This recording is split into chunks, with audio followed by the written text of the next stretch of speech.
Welcome to Insight Change Podcast, brought to you by Insight Coaching and hosted by Coach Mauro. Listen to health industry professionals and people like you discuss their fitness and health journey. Real people, real stories, real inspiration. So we're here with Carla, and we're going to talk a little bit about bright spots and people sort of that have come a long way where it comes to fitness. Fitness and health, not even just fitness. I mean, it's a life-changing thing. It's a fulfilling thing, as I've said before. So Carla, tell us a little bit about what you're currently doing with your fitness and sort of your Coles Notes version of what you're up to. Well, Mauro, thank you for having me. What a pleasure to be great. One of the first. This is a lot of fun. So what am I doing right now? Honestly, everything and anything. Obviously, with COVID, we're limited. Can't go to the gym. So we're all kind of stuck, right?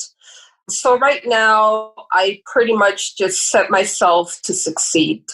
Every morning I wake up, I'm pretty structured. I'm a structured individual. So I put on my running shoes, I put on my workout clothes, and it just doesn't give me any opportunity to fail, right? Mm-hmm. So I'll go further or later on into kind of how I started with this journey, but pretty much I have a goal. And my goal is just to get stronger, get fitter physically, get stronger mentally as well, which is a huge impact in this journey for me, which involves anything to do with fast pace. Just clears my mind. I have a lot of anxiety, so getting on the treadmill just releases that. Weight training or resistance training for me is key now, especially at my age. And I love seeing the results. I love just knowing that I'm getting stronger, and even certain moves, for example, push-ups that I used to struggle with, I'm now easily able to do it, right? Mm-hmm. So I'm always challenging myself. Nutrition is key, obviously. Again, with us all being stuck at home, limited, winter approaching, I'm not a winter kind of person. Nutrition is key. So I track, I monitor, but again, going back to your point many a times, I'm not so strict. You often talk about your 80-20 rule. Yeah, I follow that, right? You can't deprive yourself, because if you do, you're going to fail. So that's pretty much what I'm currently doing. Yeah, that's a great sort of synopsis of where you're at, and in terms of what your trajectory is as well. And you did say a few things that were of interest to me. One was like you said that you were structured. Do you find like this was something you've always been, or did you have to develop it? Like, tell me how that came to be. Well, I was structured, but in the wrong ways. So along my journey, being a mother of 2 kids, a wife, I was structured to everybody else and their needs. I work full time. So I've always been structured, but pretty much not to my own self. Family events or running a household, like that kind of structure, I'm now focusing more on me and how do I structure my life so that I have more energy to give, or I have a lot more of myself to give to everybody else. So it sounds like you had like a more like a mindset shift at some point. Tell me a little bit, and I want to come back to that, but I sort of want to preface that a little bit more. Tell me, before family, before kids, what was fitness for you? What was your health like? Like what did you do? Oh, I was super fit. I mean, in high school, I was in a swimming team. I've always loved the outdoors. My teenage, or when I was early, like in elementary school, I was in gymnastics. I'm an outdoor person, right? So sitting on the couch was never me. Anyone that knows me, I was always in the move. So I was always into fitness. I was always into improving myself. Yeah, it's always been me. So this is not anything new. What was new is that as the years went by, which again is very typical, you tend to give a lot more towards others. When you have a family, whether it's your immediate family or extended family, whatever the case may be, right? But yes, to answer your question, I always have enjoyed being fit. So you're active, you like doing stuff, but at some point that started to change. And you said something about is maybe when you started having a family and that sort of thing. Yeah. How did you remain active? Like, how was that energy different at that point? Like, how did it evolve? Well, this is actually a story that maybe you had read that I did when I did one of the challenges at the gym, right? Mm-hmm. And so, I mean, it's a pretty set in a nutshell, but once you start having children, you do pretty much, or I did anyways, devote my time towards them. I've been working full-time for 25 years. So in essence, again, I put myself in the back seat, right? Mm-hmm. So I do recall when I had my daughter first, I was actually the fittest ever. I remember being home on maternity leave, having a treadmill, having weights, and she was a good child and she slept a lot. And so I devoted a lot of the time on taking care of myself. And then as life progressed and my kids are only a year and a half apart, I became busy, right? Life just got in the way. And so slowly through whether you're working full time or you're taking the kids to soccer or you're taking them to karate or whatever the case may be, at the end of the night, Marlo, like there was just not much energy within me to even want to get on the treadmill, to want to lift some weight. Pretty much I found comfort in just sitting on the couch and relaxing and falling asleep. Mm. And so time goes by fast, but does. So my 30s was lovely, but it was a blur. I was in between just taking care of the family, working back and forth.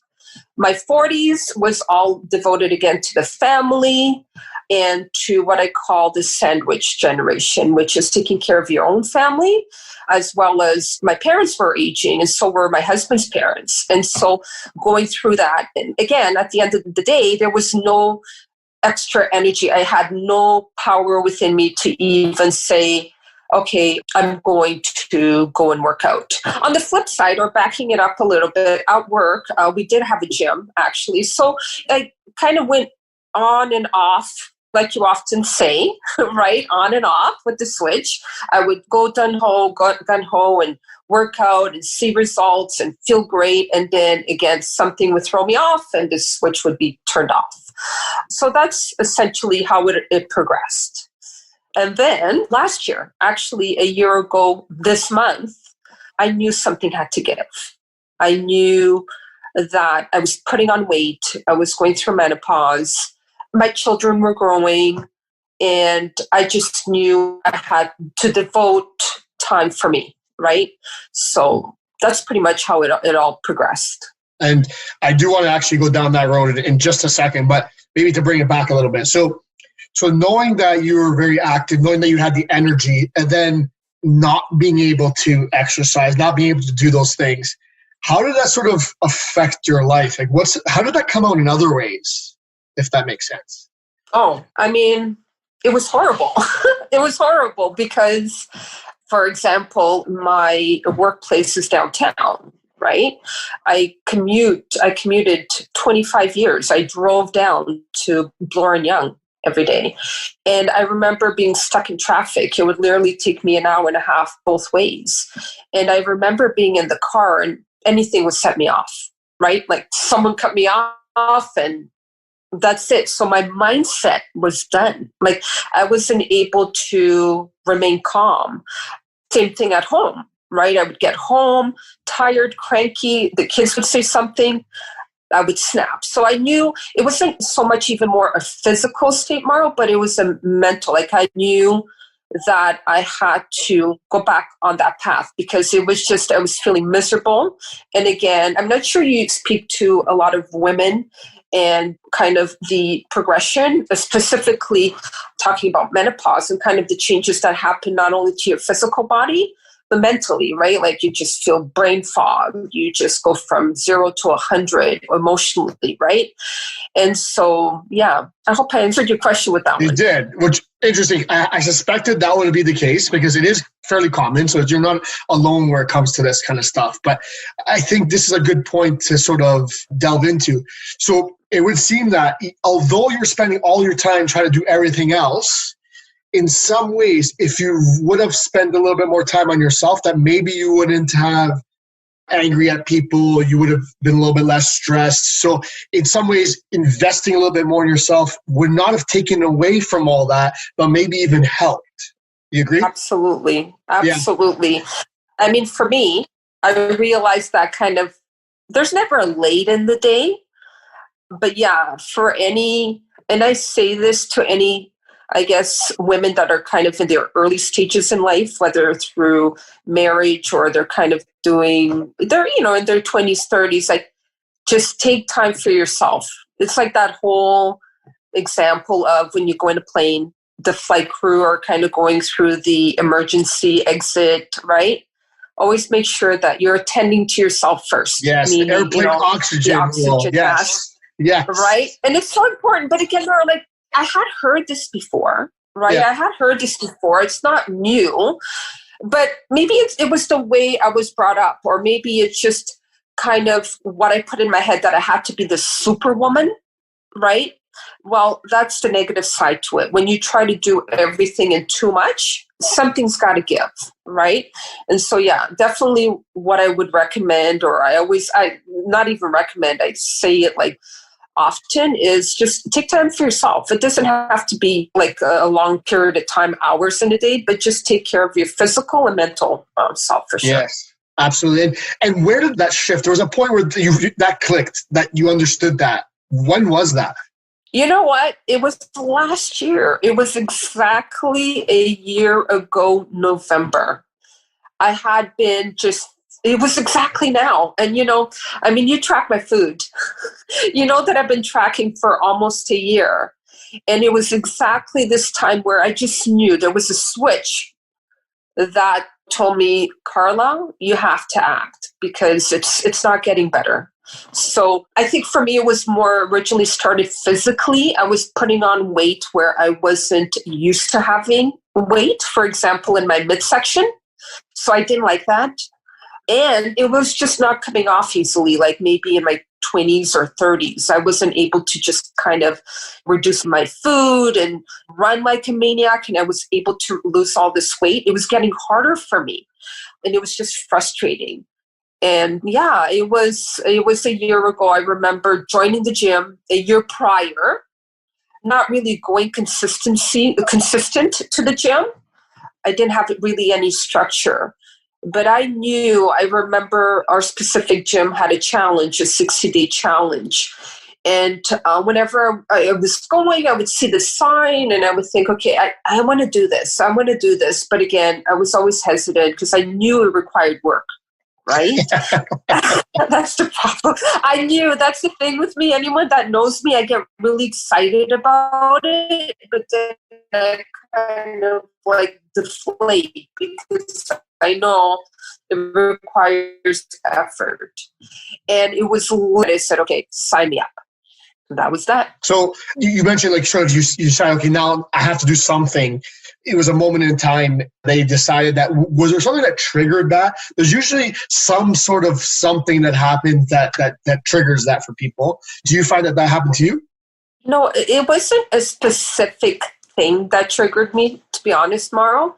It was just my mindset. It was just the way I was feeling.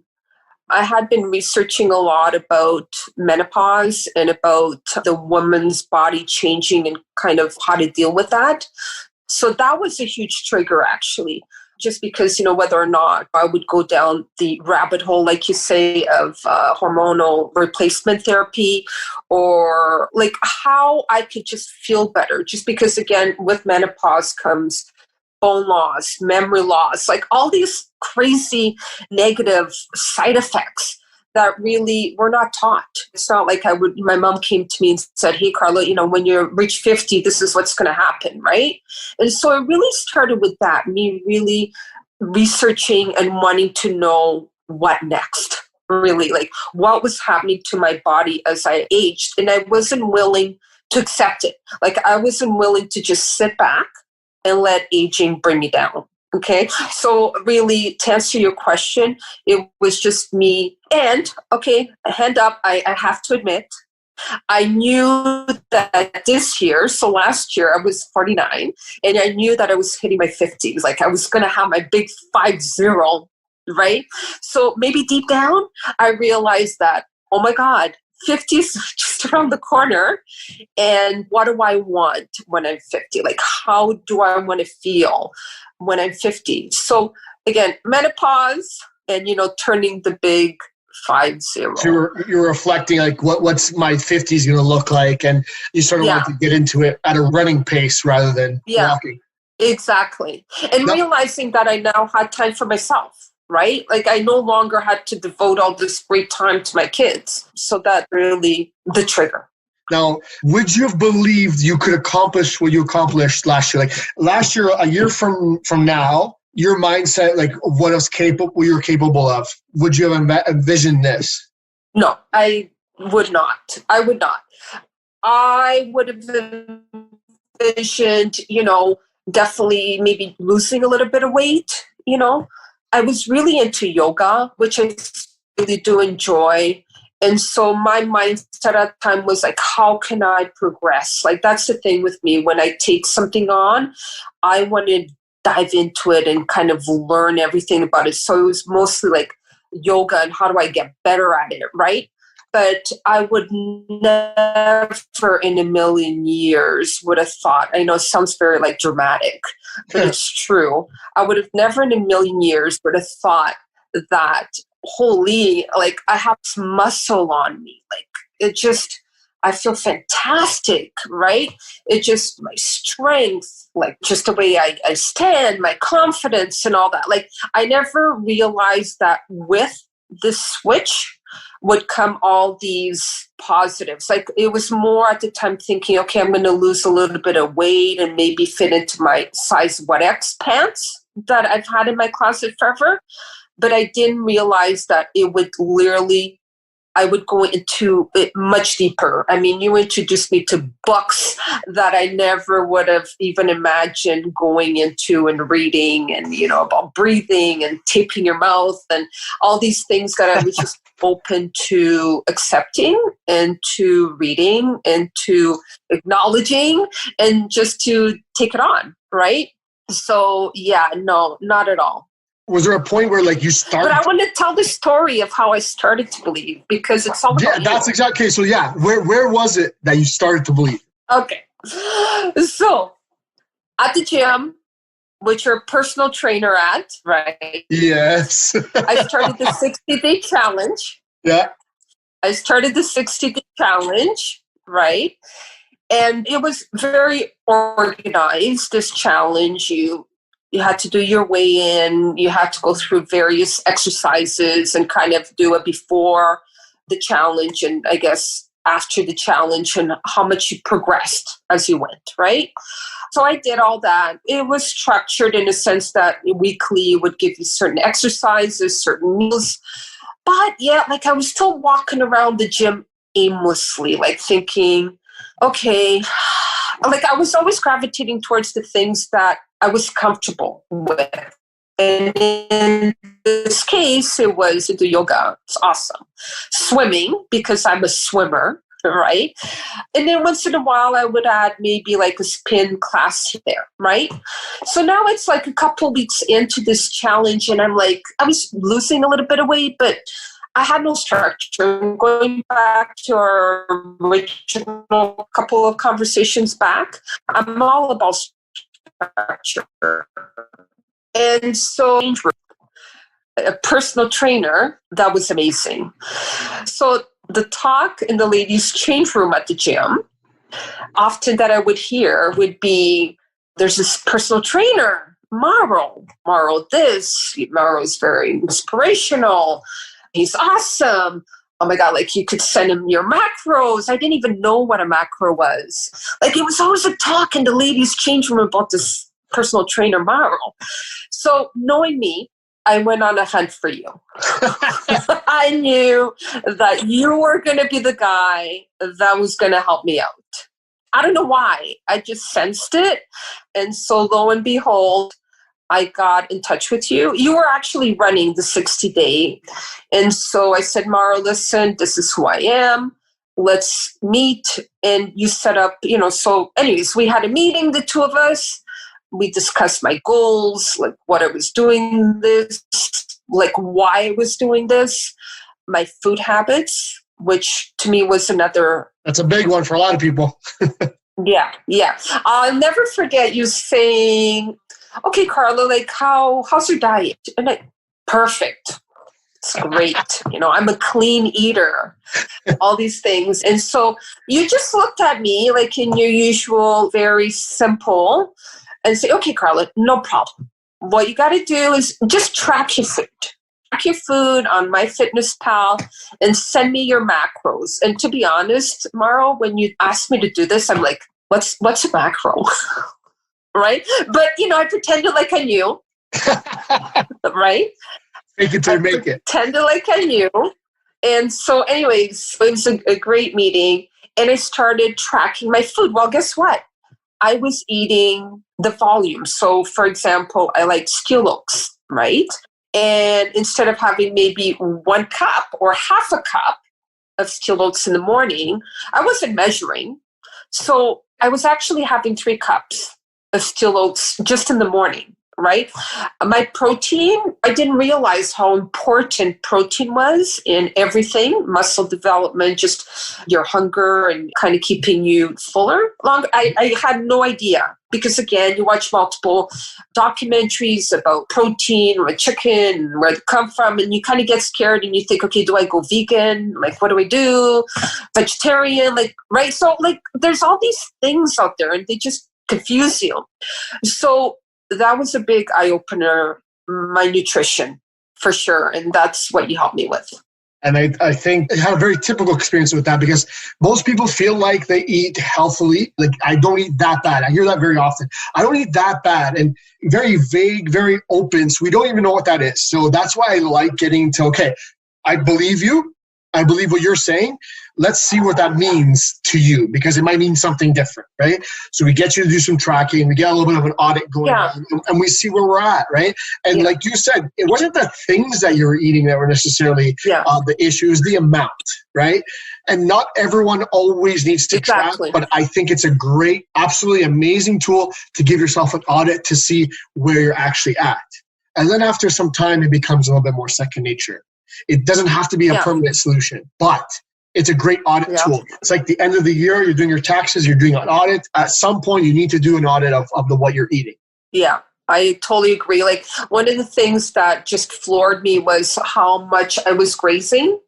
So, for example, almonds are awesome. Well, they're not so awesome if you're passing by that bowl 3 times a day and you're grabbing like 15. Oh my God, when I put them on my MyFitnessPal, I thought, okay, they're really good for you, but I'm really adding almost 300 calories and just not even thinking about it, right? Yep. So it had to do, so what I learned was that menopause had nothing to do with hormonal for me, at least. It had to do with me grazing. Like, I was just, okay, I'll take a little bit of this, a little bit of that. Well, of course, it's all going to add up. And if you're not moving, and I think it's a double-edged sword. I think what menopause does is sort of exposes some bad habits sometimes, because it definitely slows you down, right? And you can't get away with as much as you were able to get away with before. That sounds a little bit like it has a connotation to it, but the point is that sometimes it's hormonal, but statistics show it's a small amount that has like a lasting impact. A lot of it is built up habits that we have created over the years, over the decades, and it sort of comes to, you have to pay the credit that you've been taking out for a while now. And I'm glad that you were able to sort of stop it before it started, in a sense, because it is a slippery slope. It's hard to come out of sometimes. But I think for you and for everybody else, it's not impossible. And if you need to speak to a doctor to get some medication, great, let's do that. But your lifestyle has a large impact. Your sleep, your nutrition, your activity, your bones, your muscles, all your hydration, all these things have an effect. And these things you have control over, whereas you don't really have control over your hormones in most cases, at least when it comes to menopause. Yeah, no, for sure. For sure. And I like that you've gone through this journey, right? You would never have expected to be where you are right now. And I think it was important for me to sort of build it out as I did, because we can't worry about the last final details before we worry about the big things. And for you, we start with the nutrition right away, and then you can get into the details as you go along. And those things might be important, but it was important to sort of build it out step by step so you're not getting overwhelmed. Because I think menopause in itself, it's already overwhelming on its own. We don't need to make it more overwhelming by giving you a laundry list of things that you got to do. Well, and this is the thing, when I met up with you and as the year has gone by, one thing that I've learned that's so important is that we complicate things. Yes. Right? Oh my God, especially in the fitness spectrum, like, do you go vegan? Like there's all these diets, there's all these exercises, there's all these things. And often when I have a lot of women that come up to me and, young and my age or older, and they just want to know, like, what are you doing? And when I tell them what I'm doing, they're like, okay, but really, like, what are you doing? They're almost disappointed. They're like, that's too simple. Yeah. I'm like, okay, honestly, I track my food just because to me it's important. I like that. It gives me structure. Nutrition is key. I work out, and just a really simple story, and you know about this, but during the first COVID, so in March, we were very limited. We had no idea what was going on. And I'll get into my injury later on. But really, the most results that I had, but I was very driven, was from basic dumbbells and a couple of resistance bands. Like, you don't need much. Yeah, it's beautiful going to a gym. Like, I now miss it, but you do not need much. And you also taught me, and hopefully your group as well, I know you do because you're very impactful to them, that the exercise moves don't have to be fancy. You don't have to be like doing a push-up with one hand. It's just very simple and basic. We just want to complicate it just to make it easier and hopefully have this vision of getting to our goal faster. Exactly. Now, I do want to touch on your injury, but first, I want to go back. You said something before that really sort of stuck out with. You said you were doing things that you were comfortable with, the yoga and that sort of thing. You kept doing it. And I think the point I want to bring out of that is that if we continue to do what we're already doing, we're going to get the results that we're already getting. Yeah. So not that you have to change everything and anything, but if you're not getting the results you're looking for, you need to make some sort of a tweak. Yeah. If the output, the results are not where you want them to be, you need to adjust the inputs. And I think for you, it was like, let's do some more resistance training, probably. Yeah. That was a big one. And look at nutrition. You can still do your yoga. You can still do your cardio, but you have to do the things that are going to have a little bit more of an effect for you right now. You know what was huge too for me and for a lot of women when I speak to them, it's mostly women that approach me. It's our mindset, right? I mean, Mauro, like, I don't know if you know this, but I've gone to a doctor and I have like various parts of my body that has arthritis, my hands, my neck, my back, right? So prior to meeting you, I remember going on the treadmill and I was psyching myself up, just saying, no, you can't do it. You were able to, but now because you're X age and you have these arthritis, you're not able to run. Well, it's all in the mind. It's all in the mind because really I am able to do it, right? And that's one thing that you as a personal trainer, coach, mentor, you put all that aside. You're like, just Carla, just get on it. Like, you did not give me any time to come up with excuses, but this and that. Like, you're just like, you somehow realized that I had potential and you just said, go for it. And that's what I did. So yeah, you do get comfortable kind of, or I was comfortable in the yoga swimmings because they were very low impact, but it was also my mindset, right? Like, it would constantly play tricks on me just to stop me from kind of doing what I could do, like what my potential was.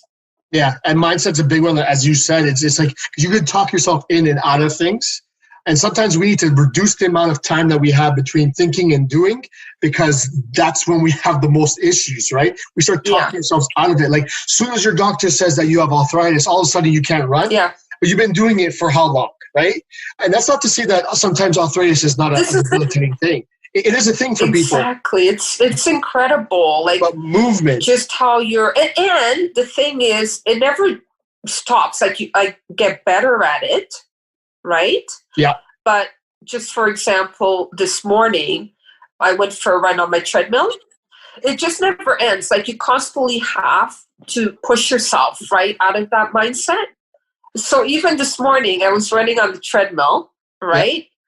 And we'll get to my injury in a second. I can't wait to go there. But I'm maybe like 25 minutes in, or maybe not. Maybe I'm like 18 minutes in, and all of a sudden my brain is saying, Carla, be careful with this. Carla, right? Like I was already psyching myself in a negative way as to like, just to stop. And I said, no, I'm not going to do that. Like I feel okay. I warmed up. Cardiovascular, I felt great. I was breathing properly. Like there's nothing wrong. Just proceed. The mind is incredible. Strong. Yeah. And that brings us to 7 months ago or so. Yeah. You were running at all, were you? No, I wasn't running. Why weren't you running? I wasn't running at all. And that was the hardest part of that. What happened? What happened? Well, so family day of this year, February 18th to be exact. Okay, just let me backtrack a little bit. Go ahead, yeah. I was going a little bit strong and hard and too crazy.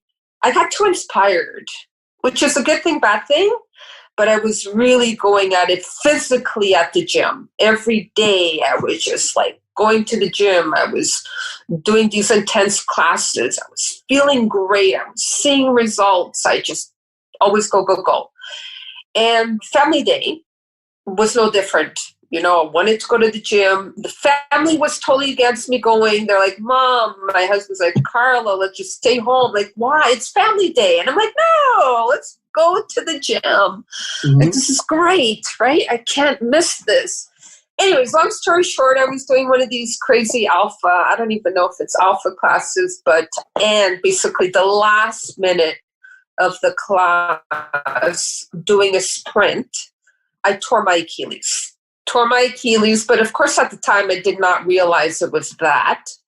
I actually thought I broke my foot. Never breaking anything in my life. So I had no idea. The staff were awesome. Ambulance came. Anyways, long story short, a weekend or a couple days in, I find out that it's a full Achilles rupture, like fully, not just even partial. So at first I was very gung-ho. I'm like, okay, I could still do this. I'm like, the hardest part of that injury for me was the mindset. Going back again, the mindset was just pretty incredible. It really took a toll on me mentally just because I was stuck, right? If you recall me going back, the need for cardio is huge for me. For me, it's a huge distressor. Like I use it, I have a lot of anxiety, and so that's what I use. Cardio, I get on the treadmill, I just run, I swim, I bike, and guess what? I wasn't able to do that. I was literally stuck in my own body. I know it sounds so severe, and it was hard. It was really hard. But along the way, I had a great mentor. Oh, Mauro, you know this. I mean, I could have a million times over had just quit, just said, forget it, gone down a deep negative mindset. And at times I felt that way. We're all human, but you kept me going. I'll never forget. You're like, Carla, protein. You are not a fluffer guy. You're like, keep at the protein. And so I'll never forget, maybe a week and a half in and kind of Googling, going to Dr. Google and really realizing how severe this injury is in the sense of recovery time. The recovery time is a very long one. Typically a year and a half for the Achilles to maybe strengthen fully. And I just thought, like, what do you mean a year and a half? Like, I couldn't comprehend that. But you kept me on track. I wasn't going to quit. I pretty much got whatever weights I had at home. And I did strength training on my upper half body. Something's still working, right? I still was going at it. And of course, COVID happened. It happened for everyone. And I just kept at it. It's like the specific injury just drove me to further succeed, to not quit. And along the way, not only did it kind of change my physical state and how I perceived or how I took care of my body, but it was also, again, going to that famous word, my mindset, right? Like I had to change that. Just realizing that I could run. I mean, you knew this, Mauro, right? Like, I mean, like, but I can't go run. I can't go, right? Like, so it taught me to journal. I did that tons before already, get deeper into meditation, just kind of relaxing the mind. But again, just keeping at it. And with that was the greatest results for me anyways, because going back to keeping it simple, you had created a program for multiple people. I was following that. And that's when I saw great results. And a key thing that you taught me was that this was also going to help in my recovery of my Achilles, right? In keeping the strength in my body. Yep. And we talked about protein. We talked about a number of different things in the healing process. But sometimes it takes something like that to really test you, to really push you. And I think personally, you're stronger now than you entered before the injury. If this injury didn't happen, I don't think you would have had to focus so much on nutrition, on the other things, your mindset, and maybe you wouldn't be where you are right now. So like, yes, it was a bad thing. Yeah. It was a blessing in disguise in the sense that we've worked on your upper body. Now everybody was like, hey, Carla, how do we get your upper body? We worked on your nutrition. We worked on your mindset. We learned about a bunch of new different things you read. You're back into running again. You're strong again. Like it was a bad thing, but it was a blessing, I think. I mean, I had a trainer at the gym come up to me. And again, when I go to the gym, I do what I have to do. I'm not even paying attention to, I'm very focused. Good. I mean, you know me, I do like to talk to people. I mean, I am a yapper, but when I do my thing, I like to focus. And so I find it fascinating when people come up to me and they want to know like what I'm doing. But the one thing that really surprised me was I had this trainer, Dixie, who came up to me. She goes, Carla, like, you know what? You have the body to do like bodybuilding or a bikini competition. I'm like, what? Me? Like, you're talking about me, right? And so again, like I'm kind of in my own little bubble because I do see the results. I love fitting into all these like different clothes that I'm buying. I feel like a badass. But when I'm at the gym and people approach me, it's like, you're talking about me? No, you're not talking about that other person. Like, and that's new for me. Like, I mean, I am enjoying it, but what I truly enjoy is helping out other women. Like, they come to me and they're asking me and they feel inspired by me. And it's not only women my age, but younger. Like, I had the 24-year-old girl at the gym who wants to train with me. And I'm like, me? What do you mean? I go, I'll introduce you to my trainer. He's really good. Right? I really, that's my final point I wanted from you is that you've now, to me at least, become a bright spot for other people. And that's exemplified by people coming up to you and asking you, hey, what are you doing? How do you do it? They know your situation and they're like, hey, I have a similar situation. How do I get to where you're getting to? And I think that's why I want to ask Lasky, as a bright spot, what are some suggestions for other people? Like, what would you say maybe to yourself a year ago, if you could, or to somebody else who's coming up to you and wants to accomplish the same things that you've accomplished? Like, what would your little 30-second elevator speech be to them? I would say be gentle with yourself. Have confidence in yourself. Stop with the negative chatter. Like, the mindset, again, is key. Don't take a specific age or what other people have told you about yourself as true and a fact, right? Believe in yourself. I mean, back in the day in high school, I had some guy telling me I had thunder thighs. And for years and years, I believed that. Like, forget about that, right? Like, it's, again, the mind. And you could do it if you stick to it and if you keep it at very basic. Nutrition is 80% of the struggle. And you have to be true to yourself, right? Like you could be telling me that you're eating perfectly, but you know the facts. So if you have young children and you're snacking out there, chicken nuggets and stuff, like you have to be true to yourself and work. Like put in the hard work, keep an eye on nutrition, be very positive about what you could do, what you could accomplish. Because again, a year ago, I would have never thought that I could accomplish what I can now. Like it's mind blowing. Like to be able to run at a speed outside and still be recovering from an Achilles tendon rupture at a pace that is pretty much of an elite athlete, it still floors me. But what it's also taught me is, and this is what I tell people, is that you also have to back off a little bit when you know you're going a little too strong. Yeah. That was key. Because that's happened after my injury, where again, I'm back in these old kind of habits. And I've learned to back it off a little bit just to make sure I don't injure myself. That's how it should be. You got a little gauge, knowing what to do, when to turn it on, when to slow it down, that sort of thing. Yeah. I think it was a great conversation with you today. I want to make sure that we've touched on everything that you want to touch on. Is there anything else that you want to share? Is there anything else you want to talk about?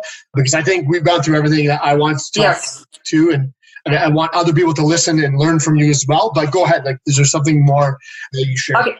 The one thing that I want to touch on, which is, and you didn't pay me to say this, is that you didn't. I mean, you know how much I believe in you. I appreciate that. The one thing that truly helped me as well was how you send out daily messages, video messages. They're very inspiring. There's a lot of inspirational messages. There's a lot of nutritional messages, fitness. Like those for me were key. I mean, you know this. Be accountable, right? So sending you or me sending you my macros, my activity. So I know that a few people have come to me asking me, hey, how do I do this? Like, how do I get there? And being accountable to someone is key. And you also send out daily messages via text message. So overall, and I'll say it until I'm blue in the face, I could have not I did the work, okay? I got on that treadmill, I lifted those weights, but I could not have accomplished what I have if it wasn't for you. So my main key to anyone is, you know what, sometimes there might be a cost or people might not feel comfortable in giving others like their weight or what they're eating, but finding yourself a really good personal trainer coach that could help you with your journey is key. So that's, I wanted to thank you for being part of this fitness journey of mine. Thank you. It's my pleasure. And thank you for that kind words. And I couldn't have said it better myself. I'm glad that you've now become the bright spot that I taught you about a long time ago. I'm proud to see that. I'm proud to see that you've worked really hard. And I'm excited that for other people to get inspired by you and to learn to take this moving forward from themselves. So I hope that we've sparked some motivation, some interest for people. And of course, as you said, those videos are on YouTube now. After a while, I do post them up on YouTube. So of course, you guys get them first, maybe months before everybody else does. But it is something that I think, at the very least, if you watch one of those every day, that might be the motivation that you need to get going. That's it. It's my cup of coffee, your video, and my journaling. That's it. I get the inspiration that I need for the day. It's been great talking to you, Carla, today. Thank you for your time. Thank you. Have a good day.